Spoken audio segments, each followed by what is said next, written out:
Ya, seperti yang Ismail katakan tadi, bagaimana sumbangan teknologi nuklear dalam menangani COVID-19 ini, dan untuk membincangkan lagi perkara ini lebih lanjut bersama dengan tamu kita pagi ini, teknologis Dr. Siti Aisyah Hashim, Ketua Pengarah Agensi Nuklear Malaysia. Selamat pagi. Selamat pagi, Doktor. Terima kasih kerana bersama dengan kami, dan itulah dia, kita nak membina kefahaman dan juga pemahaman masyarakat tentang pembangunan ataupun nuklear ini sendiri. Agensi Nuklear Malaysia sudah pastinya melakukan penyelidikan, kajian tentang tenaga nuklear. Jadi mungkin permulaan doktor boleh kongsikan tentang apakah peranan Agensi Nuklear Malaysia dalam aspek tenaga nuklear dalam negara kita. Okey, sebelum tu saya ingin mengucapkan terima kasih pada Selamat Pagi Malaysia kerana menjemput Nuklear Malaysia menghadiri sesi pagi inilah. Nuklear Malaysia ni, kalau saya rasa kalau saya perkenalkan diri saya pada Encik Ismail tadi, saya daripada Nuklear Malaysia, saya rasa soalan pertama yang timbul adalah nuklear buat bom ke?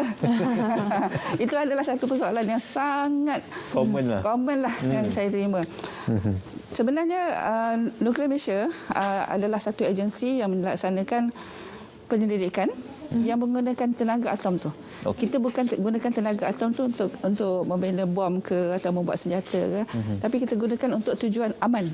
Atau peaceful users, dan sebab kita terikat dengan perjanjian-perjanjian antarabangsa yang menghalang kita daripada pergi kepada teknologi yang berkaitan dengan senjata. Jadi memang tak mungkinlah. Jadi Nuklear Malaysia ini sebenarnya wujud dah lama. Tahun depan kita akan menyambut ulang tahun ke-50. Kita bermula daripada tahun 1972. Dia punya transition tu macam-macam lah. Mula-mula kita dikenali sebagai crane, kemudian kita dikenali sebagai Puspati, kemudian jadi unit tenaga nuklear, kemudian jadi MIN, dan akhir sekali pada tahun 2008 terjadi Agensi Nuklear Malaysia, dan ini dah bertahanlah sampai sekarang. Pertukaran-pertukaran tu disebabkan oleh fokus bidang tu. Mula-mula memang kita fokus kepada penggunaan nuklear tu sebagai untuk menghasilkan tenaga. Tapi kerajaan telah membuat keputusan bahawa kita tidak akan pergi ke tenaga nuklear. Not yet lah. Mungkin akan dipertimbangkan lagi selepas tahun 2030 macam tu.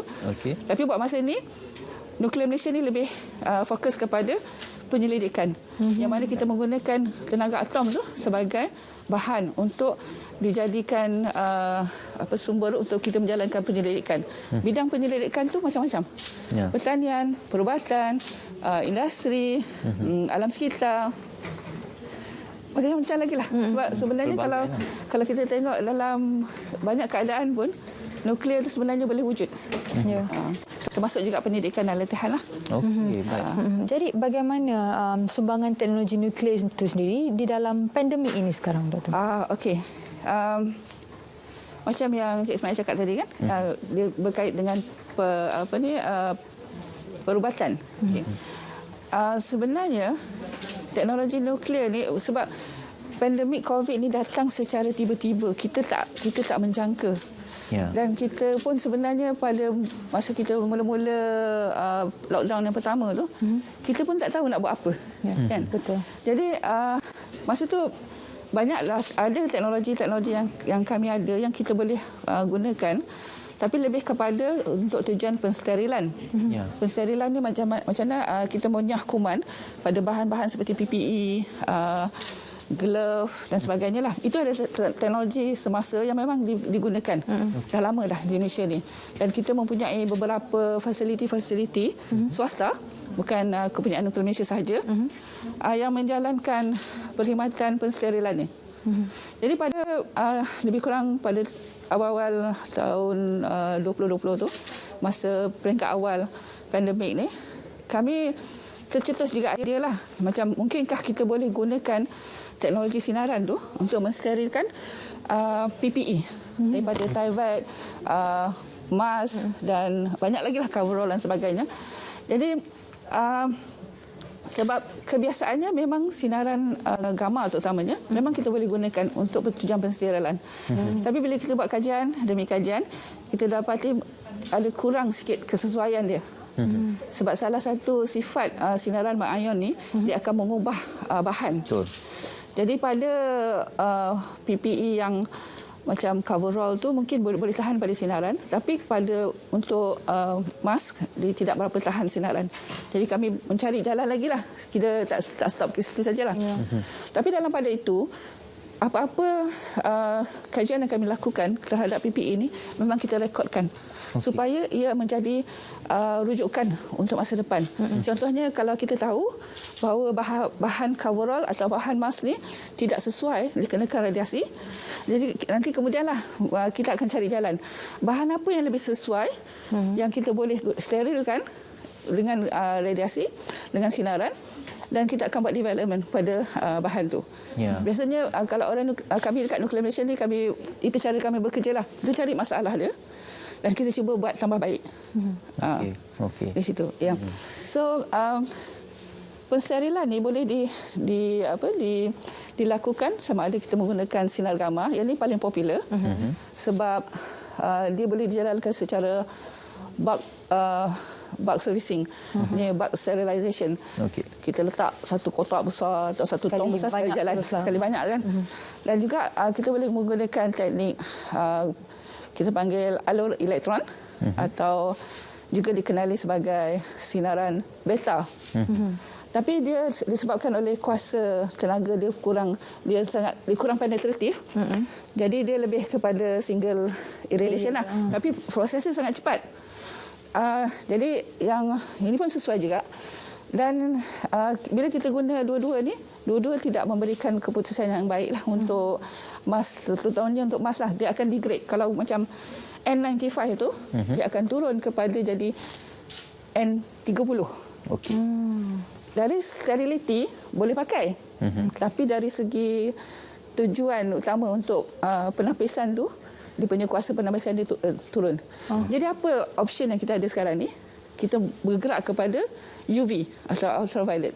UV ni dia ada banyak range, banyak julat, dan kita ambil UVC. UVC ni adalah julat yang paling hampir kepada sifat mengayon. Dia belum sampai sifat mengayon. Maknanya bila kata sifat mengayon dia boleh mengubah bahan tu kan. Tapi bila UVC tu hampir, dia belum sampai lagi. Jadi kita gunakan UVC ni untuk kita cuba boleh tak dia mensterilkan terutamanya mask lah.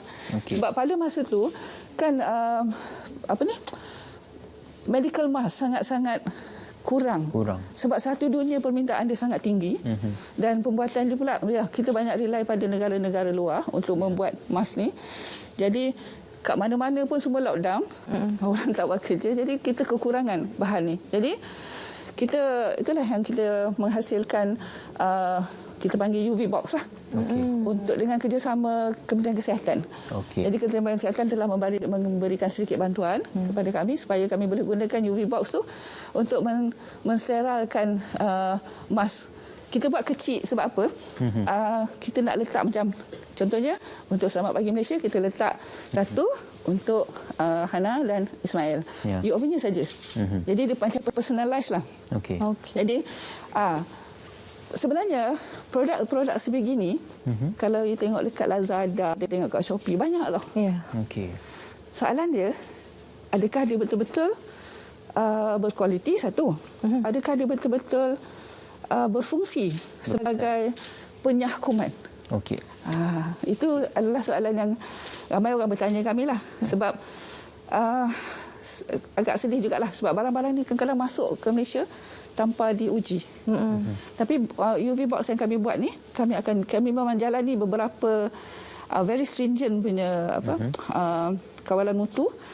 Kita cek sinaran tu sendiri, kita buat measurement dia, dan hasil penyinaran tu kita hantar pada NIOSH untuk tengok sama ada turun tak dia punya penetration tu, sama ada dia turun tak daripada N95 tu. N95 tu maknanya 95% ke atas dia boleh buat filtration. So keadaan ni turun atau tidak? So far alhamdulillah tak turun. Dan kualiti material dia dan juga kualiti strap ni pun kita tengok. Sebab kalau dia longgar nanti dia tak fit, tak nice fit tau. Macam tu. Ya. Sudah pasti Puan, teknologi sinaran ini untuk sterilisation yang digunakan dalam peralatan perubatan mungkin tidak ada isu kalau peralatan perubatan itu berunsurkan logam seperti mana peralatan pembedahan dan sebagainya. Tetapi apabila kita menggunakan untuk teknologi sinaran ini kepada kandungan ataupun bahan-bahan yang mungkin berasaskan kain, plastik dan sebagainya yang mungkin berbeza berbanding bahan-bahan logam, bagaimana dalam perihal ini agensi nuklear melihatkan kepada keselamatan bahan-bahan yang di steral itu dan juga ia tidak mengubah bagaimana struktur bahan dan juga molekul bahan itu juga untuk melihat keberkesanan bahan itu. Sebenarnya sebelum kita mensteralkan sesuatu bahan atau sesuatu barang menggunakan sinaran, kita kena buat kajian dulu. Ya. Kajian kesesuaian. Macam apa yang kami buat sekarang lah. Kita cek dulu sama ada coverall, mask tu sesuai ke tidak kan. Lepas tu sama juga dengan barang-barang lain. Macam contohnya barang perubatan apa lagi ya. Catheter. Catheter tu dibuat daripada plastik. Ya. Jadi bahan tu kita sebelum dijadikan catheter tu dah ada orang buat kajian sesuai tak plastik tu untuk didedahkan kepada sinaran. Okey. Ini kita panggil kajian berkenaan dengan radiation compatible. Okay. Radiation compatibility sesuatu bahan tu perlu dijalankan sebelum kita buat bahan tu. Sebenarnya untuk bahan plastik, kebanyakan bahan plastik dia radiation compatible. Ada bahan-bahan tertentu sajalah dia kurang compatible lah. Sebab dia akan macam bertukar warna dan dia akan menyusut keupayaan dia akan menyusut sedikit dan sebagainya. Okay. Macam kelas biasanya tak ada masalah sangat. Okay. Dan kalau kita tahu Nuklear Malaysia telah meningkatkan lagi kesiapsiagaan dari sudut keselamatan agensi mereka, dan bagaimana pula dari kesihatan warga kerja nuklear yang banyak menyumbang sewaktu musim pandemik? Yang pertamanya kita memang ikut SOP lah, dan juga kita ikut arahan-arahan yang dikeluarkan oleh JPA dan juga daripada kerajaan sendiri lah, termasuk daripada MKN dan Kementerian Kesihatan. Macam sekarang ni kami tidak bekerja 100% lah. Hanya essential services saja. Dan perlu juga maklum lah, dalam Nuklear Malaysia ni kita ada juga essential services, bukan setakat yang buat gaji itu tidak. Tetapi juga kita memberikan perkhidmatan kepada Kementerian Kesihatan contohnya untuk ujian darah, ujian bahan dan sebagainya yang Kementerian Kesihatan perlukan melalui kami. Sebab kami ada satu bahagian yang memang menjalankan penyelidikan dan berkaitan dengan perubatan, dan peralatan yang kami ada tu adalah sesuai untuk menyokong aktiviti-aktiviti yang dijalankan oleh KKM. Dan untuk COVID ni juga kita telah bekerjasama, kita telah mendapat bantuan lah daripada International Atomic Energy Agency yang berpusat di Vienna. Ini adalah satu agensi di bawah United Nations, dan Nuklear Malaysia adalah liaison country, liaison office atau pejabat yang menghubungkan Malaysia dengan IAEA ni.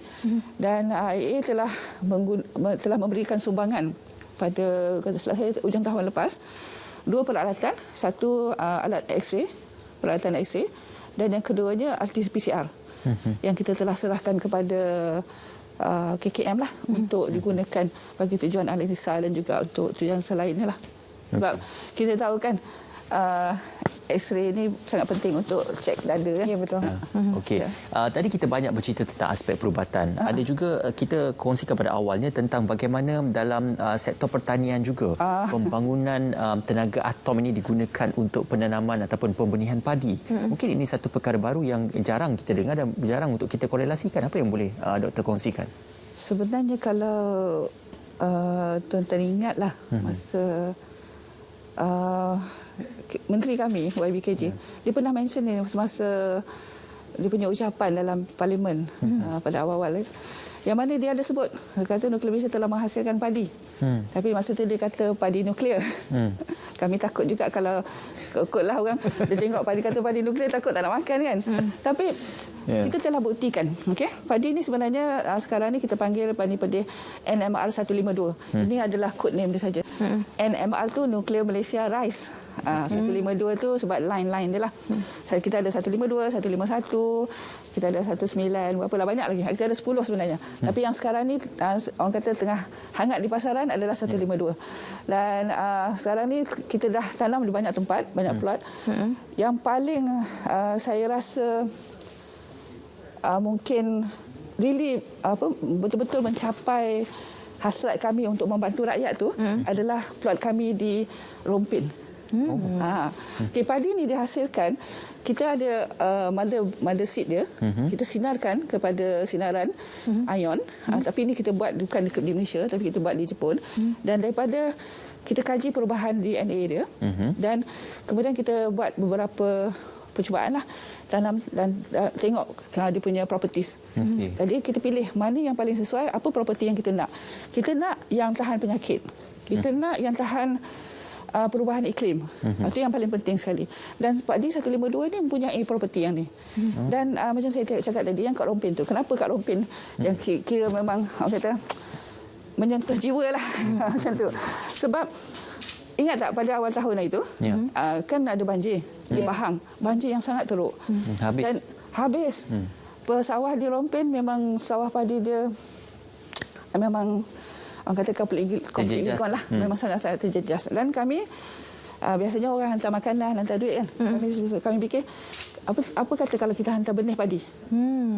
Jadi kita hantar beberapa ratus beg benih padi bersama juga dengan baja dia sekali. Kita hantar pada petani ini dan dia telah melibatkan, saya tak ingatlah berapa ramai, tapi ramai. Besar kawasan tu kita hantar dan mereka terus tanam. Pada by bulan 2 tu dah tanam dah. So kita hantar, kemudian saya pergi ke sana dalam masa 56 hari. Okey. Padi tu dah mula, dah cantik, dah gagah, memang sangat cantik. Dah naik Dan mereka sangat gembira lah tengok hasil dia.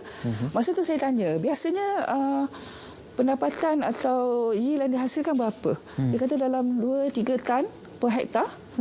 Bila saya dengar tu, saya kata paling kurang yang ni boleh dapat 6. Kalau dapat 6 pun kita bahagia, kita sangat happy. Dan pada bulan sebelum raya tu, just before raya, mereka harvest, mereka tuai padi, dan kebanyakan petani telah mendapat hasil lebih kurang 4 hingga 6 tan sehektar. Maknanya pendapatan mereka meningkat antara 2 hingga 3 kali ganda. Dan ada seorang pakcik tu, tahun sebelum ni dia hanya berjaya dapat 800 kilo. Sikit tu. Kita dengar apalah sedihnya, kan? Tapi pada tahun ni dia mendapat dalam 4 tan. 5 kali ganda. Maknanya dia memang bersujud syukur sangat pada itu. Dia dapat pula sebelum raya kan. Jadi ingatkan mula-mula masing-masing fikirkan pasal duit dan sebagainya, nak sambut raya macam mana, tengok-tengok alhamdulillah. Dalam masa berapa bulan ni saja? Dalam masa lebih kurang 100 hari lah yang belum dapat hasil padi tersebut. Maknanya dengan teknologi terbaru ini, hasil ataupun kekerapan tuaian juga semakin kerap. Kalau mungkin sebelum ini 2 kali setahun, mungkin boleh menjadi lebih kerap. Kita masih cuba nak dapatkan konsistensi itulah dalam bawah 100 hari tu. Kalau kita dapat bawah 100 hari, jumlah penanaman dari tanam sampai tuai, memang kita boleh buat 3 kali setahun. Tapi buat masa ni dia tengok pada tempat juga lah. Macam sekarang kita banyak tanam juga di Skincan 100 lebih sikit. Tapi kita ambil kira lah tanaman berjendaan plot dan sebagainya. Dia akan masa lebih sikit lah. Doktor, secara ringkas dalam masa berbaki beberapa saat ini, untuk doktor memberikan pengharapan, doktor mewakili Agensi Nuklear Malaysia dalam melihat mungkin banyak lagi pembangunan yang akan dihasilkan oleh Agensi Nuklear Malaysia. Nuklear Malaysia kita menggunakan tenaga nuklear ni untuk tujuan aman. Dan banyak kajian-kajian yang kita buat, kita nak pergi kepada rakyat. Sekarang ni kita punya engagement kepada industri banyak, dan pihak industri pun ada dah menerima teknologi kami. Syarikat-syarikat oil and gas banyak menerima perkhidmatan daripada kami. Hospital pun dah banyak menerima produk daripada kami juga. Cuma mungkin rakyat yang tak merasai, dia tak perasan. Tapi sedarlah bahawa kami sebenarnya sentiasa ada di sekitar tuan-tuan dan perempuan sebenarnya. Cuma mungkin kita tidak mewar-warkan sangat atau orang kata tidak menghebohkan sangat kan. Tapi ini adalah usaha kami untuk memastikan bahawa rakyat Malaysia mempunyai akses kepada makanan yang cukup, makanan yang selamat, kesihatan yang terjaga, perubatan yang accessible to everyone. Dan satu lagi, kita juga memberikan latihan kepada rakyat daripada school leavers hinggalah kepada industri. Jadi itulah tenaga nuklear ini bukanlah untuk berperang tapi untuk keamanan. Okey, terima kasih sekali lagi Doktor. Terima kasih bersama kami. Kita terus saja kepada Continuous Berita Radio Bervision untuk perkembangan dibawakan. Silakan.